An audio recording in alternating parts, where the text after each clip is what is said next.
Time now for Campus Craziness. There's an inexhaustible supply of that. Do you remember Brett Weinstein? He's the professor at Evergreen College who sparked massive protests because he refused to leave campus when ordered to because he was the wrong skin color.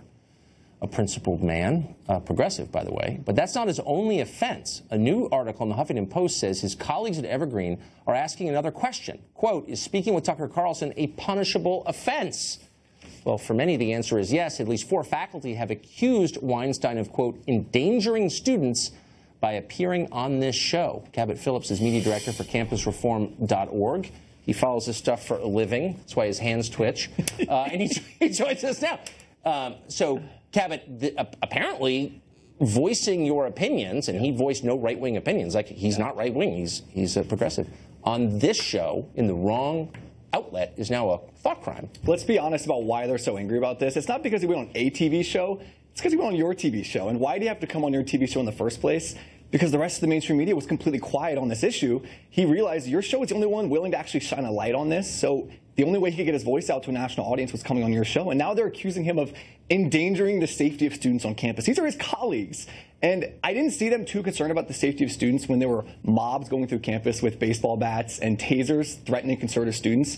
But apparently just the presence of you and him in the same room talking about this issue is endangering students on campus. The funny thing is, though, I wasn't trying to change his mind on abortion or food stamps or anything. I was merely agreeing with him that free expression is important. And I thought that was a core liberal value, but I guess it's not. You would think they'd be applauding him for taking his progressive ideas outside of the bubble of academia and coming on a network where, you know, maybe there aren't as many progressives watching. You'd think they would applaud him getting outside of his own bubble. But no, and we see that this is a real problem. This is a taxpayer-funded institution we're talking about, too. I think if more people understood what taxpayer money was going towards, they'd be a little bit more concerned about this. And the school is trying to cover it up, okay? The administration wanted no part of this getting into the news. They're throwing their hands up. Everything's fine here. Nothing to see here. And then when people started to see it, they freaked out. And actually, the president came out this week and admitted that they have seen a noticeable decrease in the number of students applying to Evergreen College. Well, that's good. I mean, it's market forces that will fix this, and parents need to stop being passive and don't send your kids to a school that's going to hurt them.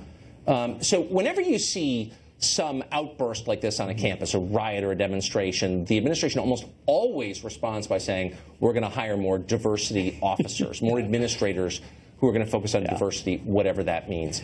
You looked into this pretty carefully at Campus Reform and found that this is a pretty high-paying gig. Yeah, we did a study. We looked at the top 50 diversity officials at the top 50 schools in America. We found on average, the average diversity officer, which is basically a PC police in other terms, is making $175,000 a year.